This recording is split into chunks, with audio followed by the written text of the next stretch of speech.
Hello everyone and welcome to my channel once again.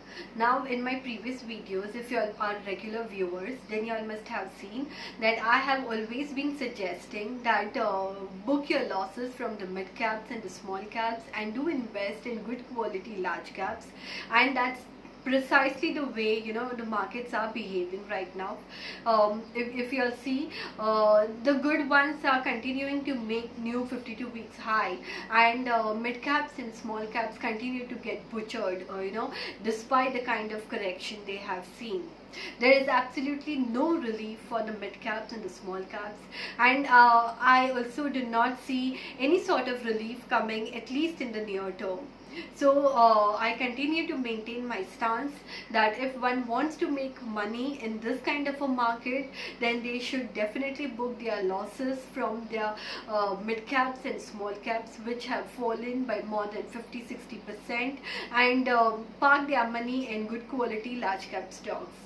Now if you all see, earnings have almost come to an end, and not much of the companies have reported good set of numbers, but there are some companies who have reported good set of numbers, and in particular they have reported more than 30-40% growth on a bottom line level, which is phenomenal in this kind of a economic situation.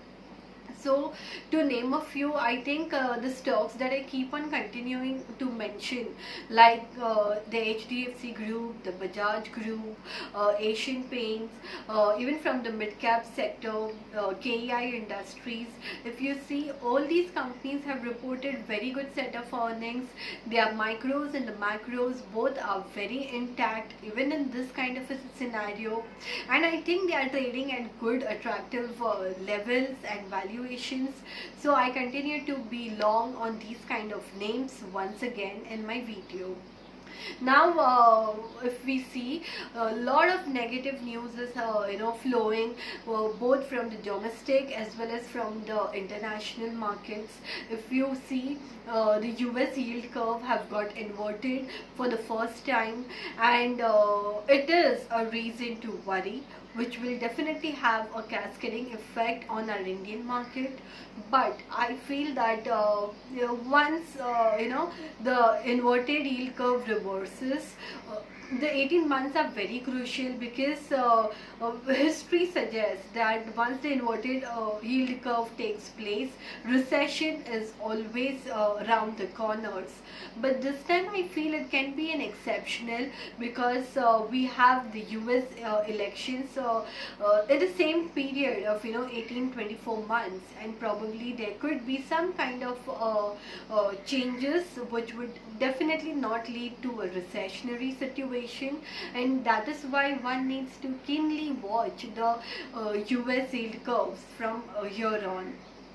Also, if you see, Germany is not doing that good. There is negative interest kind of a scenario in Germany as well, which is also not a healthy sign. And the trade war talks between the US and China continues to go. There is no such kind of concrete measure yet come out from their meetings and their talks. So that overhang is always there. But I feel that one needs to make money in this kind of a situation only, because we were expecting even back home in our own country that the government would take some steps to revoke the LTCG, or call off the FPI surcharge tax, but nothing has been taken announced so far. Probably let's hope that by next week some positive announcements take place, and this is having an impact on the FII selling as well. So a lot of negative news are there, and I wouldn't want to show a rosy picture by saying that these kind of negative news are over or the bottom is made. I feel that this will continue. Probably this would continue for a very long time, and I strongly feel that we need to make money in this kind of market situation only. If we see, the entire automobile sector is definitely under a slowdown, and it's just going worse and worse. If we see the July sales numbers were not that good. In fact, Bajaj Auto was the only surviving numbers from the entire pack of automobiles. But now even Bajaj Auto has reported a degrowth. But the good thing is, when all the auto sector, all the auto companies are reporting a double-digit degrowth, Bajaj Auto is reporting only 5% degrowth, which we can give them a benefit of doubt.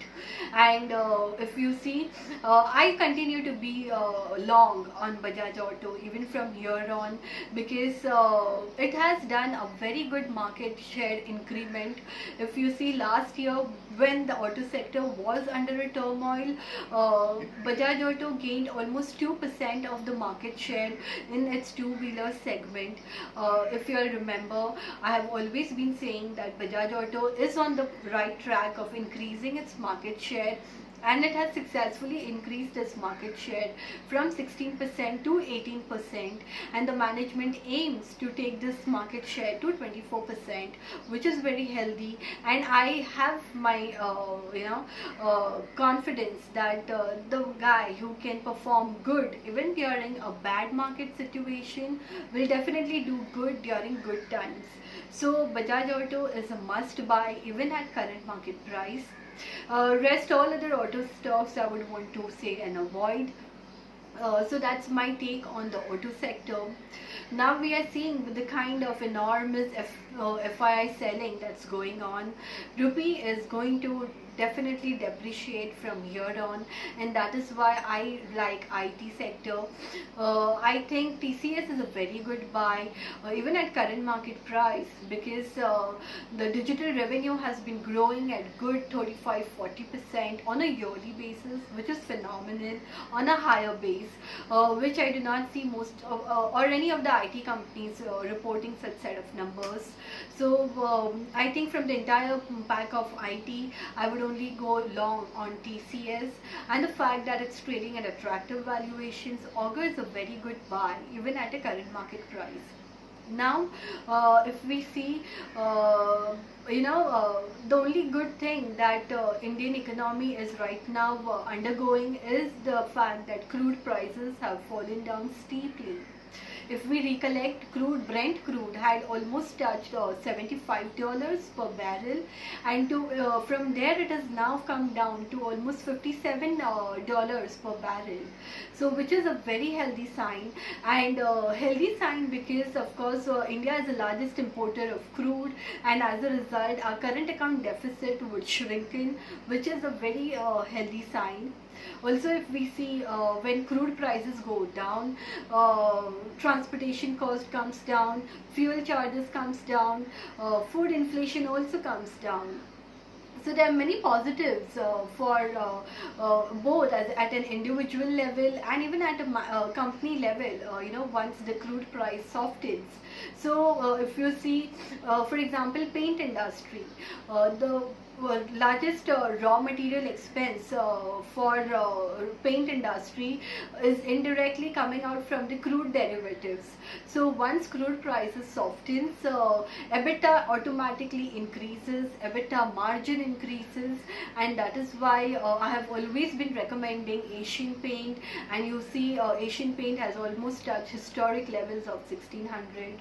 So Asian Paint also continues to be a buy for me even at 1600 levels. Now if we see, most part of India is now under a flood kind of a situation. Many parts of Maharashtra, I think even in the southern side, Kerala, some parts of Gujarat, all are under a flood kind of situation. So once the scenario stabilizes, I am sure the demand for paint industry is going to increase, and the fact that the crude prices are trading at this low, and I definitely see crude prices softening from here on as well. So the paint companies will definitely pass on the benefit to the customers, and the kind of demand which is visible in the current future, I am very bullish on the entire paint industry, and the fact that during a consumption slowdown quarter, Asian Paint has reported double-digit volume growth, which means that during the demand kind of a situation, Asian Paint would continue to report its double-digit volume growth. So Asian Paint augurs a very good buy. Now, if you all see, Pidilite is also one stock which would definitely benefit out of the crude prices, and that is why Pidilite is also a buy even at current market price. Now, another sector which would definitely benefit out of the crude prices, softening crude prices, is the aviation sector. Now, if we see, with the unfortunate demise of Jet Airways, there are only two players left, Indigo and SpiceJet, and both have reported phenomenal set of numbers. Growth has been on the bottom line at almost twofold, which is very good, and market share, the PLF factor of both the companies are increasing month on month, which is again very good. So I think one can definitely go for Indigo. Also, SpiceJet augurs a very good buy. We are going to see SpiceJet trading on NSE from Monday, which is a very healthy sign, and that is why both the stocks looks very good even at the current level. And the fact that Indigo promoters are going under a loggerheads, so I feel that one can definitely capitalize on this opportunity whenever the stock takes beating, or even at the current market price, it augurs a very good buy. So these are few sectors and stocks that you all can make money in during this kind of a situation, because as I've always been suggesting, that do not try to have 10-15 stocks in the portfolio. One can have concrete set of 5 to 6 stocks which will definitely do well, because this is not the time to experiment in the market. Bad times are around the corner, and I do not see them improving in the near future. So these are the only pockets which will give you all money in the near future, and that is why you all can keep either trading or investing in these kind of names which we have discussed. That's it from my video for this time. If you all enjoyed watching this video, do like, subscribe and share to as many people as you all can, and do tune in next Sunday to have more updates on the markets. Thank you.